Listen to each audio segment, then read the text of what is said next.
ఏపీలో సైబర్ నేరగాళ్లు రెచ్చిపోతున్నారు. సామాన్యులే కాదు, ప్రజాప్రతినిధులు కూడా వారి మాయలో పడుతున్నారు. పోలవరం ఎమ్మెల్యే చిర్రి బాలరాజు సైబర్ మోసానికి గురయ్యారు. ఆర్టీఏ చలానా పేరుతో వచ్చిన ఒక అపరిచిత యాప్ లింక్ ను క్లిక్ చేయడంతో ఎమ్మెల్యే బ్యాంక్ ఖాతా నుంచి ఏకంగా 12 లక్షల రూపాయలు మాయమయ్యాయి. జంగారెడ్డిగూడెంలోని ఇండస్ఇండ్ బ్యాంక్ ఖాతా నుండి ఈ నగదు దొంగిలించారు. ఎమ్మెల్యే ఫిర్యాదుతో జీలుగుమిల్లి పోలీసులు కేసు నమోదు చేసి దర్యాప్తు చేపట్టారు. అపరిచిత లింక్ల పట్ల ప్రజలు అప్రమత్తంగా ఉండాలని పోలీసులు హెచ్చరిస్తున్నారు.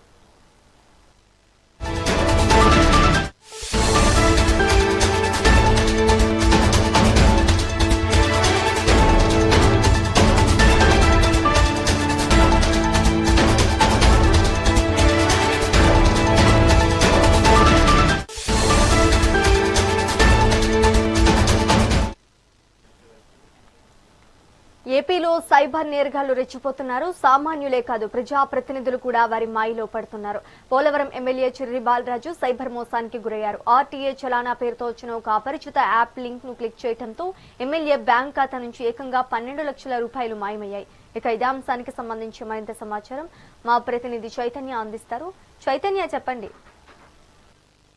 శ్రీజ, అయితే ఇప్పుడు ఉన్న రోజుల్లో అయితే ఈ సైబర్ కి సంబంధించి సైబర్ లింకులు ఇటు మెసేజ్ల రూపంలో అలాగే లింకుల రూపంలో కూడా ఇటు ఫోన్లకు రావడంతో ఇటు సామాన్య ప్రజలందరూ కూడా తీవ్ర ఇబ్బందులను ఎదుర్కొంటున్నారు. అలాగే ఆర్థిక మోసాలకు కూడా పాల్పడుతున్న సంఘటనలు అయితే చాలానే చోటు చేసుకున్నాయి. ఇప్పటి వరకు కూడా ఇటు సామాన్య ప్రజలు కానివ్వండి, అలాగే రిటైర్డ్ ఎంప్లాయీస్, అలాగే రిటైర్డ్ పోలీస్ ఆఫీసర్స్ కూడా ఇటువంటి మాయలో పడి తమ సొమ్మునైతే కోల్పోయిన పరిస్థితులు అయితే ఉన్నాయి. ఇప్పుడు నేరుగా ఇటు ప్రజాప్రతినిధులు ఎవరైతే ప్రస్తుతం ఎమ్మెల్యేలు ఉన్నారో ఎమ్మెల్యేలకు సైతం ఇటువంటి సైబర్ మోసాలకు సంబంధించి లింకులు పంపించడం, వారి సొత్తును కూడా దోసేయటం అయితే ఇప్పుడు మన కలకలం రేపుతుంది. దీనికి సంబంధించి పోలవరం ఎమ్మెల్యే చిర్రి బాలరాజు ఖాతా నుండి కూడా ఇటు సైబర్ నేరగాళ్లు అయితే 12 లక్షల రూపాయలను అయితే కాజేసిన పరిస్థితి అయితే ఉంది. దీనికి సంబంధించి ఇటు ఆర్టీఏ చలానా పేరుతో వచ్చిన ఒక యాప్ లింక్ ఏదైతే ఉందో ఆ యాప్ లింక్ ఆయన ఫోన్ కి రావడంతో దాన్ని ఓపెన్ చేయడంతో ఆ 12 లక్షల రూపాయలు అయితే పోయిన పరిస్థితి ఉంది. దానికి సంబంధించి ఇండస్ఇండ్ బ్యాంక్ ఖాతా నుంచి కూడా ఈ డబ్బులు అయితే పోయిన పరిస్థితి ఉంది. అలాగే జంగారెడ్డిగూడెంలో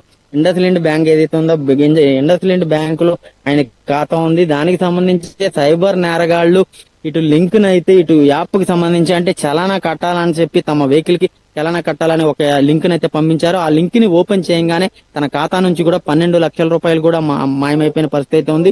దీనికి సంబంధించి చిర్రి బాలరాజు అయితే ఇటు బొట్టాయిగూడెం పోలీస్ స్టేషన్ లో అయితే కంప్లైంట్ పెట్టిన పరిస్థితి ఉంది. ఇటు కంప్లైంట్ పెట్టగానే ఇటు పోలీసులు కేసు నమోదు చేసి సైబర్ సెల్ ద్వారా దీనంతటిని కూడా దర్యాప్తు చేస్తున్న పరిస్థితి ఉంది. ఇటు ఎమ్మెల్యే బాలరాజు కూడా ఇటు ఎవరు కూడా ఇటువంటి లింకుల్ని కూడా ఓపెన్ చేయొద్దని సామాన్య ప్రజలందరికీ కూడా చెప్పిన పరిస్థితి ఉంది. ఇటు అంటే ఎంత నాలెడ్జ్ తెలిసినప్పటికీ, టెక్నాలజీ తెలిసినప్పటికీ, ఏదైనప్పటికీ కూడా సైబర్ నేరగాళ్లు తమ ఉచ్చులో బిగిస్తూ కూడా ఇటు ఈ లింకులు పంపించడం, ఎవరినైనా కూడా మోసం చేసే పరిస్థితులు ఉన్నాయని ప్రజలందరూ కూడా తగు జాగ్రత్తలు తీసుకొని ఇటువంటి లింకులను ఎవరిని కూడా ఓపెన్ చేయకూడదని ఆయన అయితే చెప్పిన పరిస్థితి ఉంది. ఇప్పటికే పోలీసులు ఇటువంటి వాటి మీద అవగాహన కల్పించే కార్యక్రమం కూడా చేపట్టిన పరిస్థితులు కూడా చాలానే ఉన్నాయి. శ్రీజ.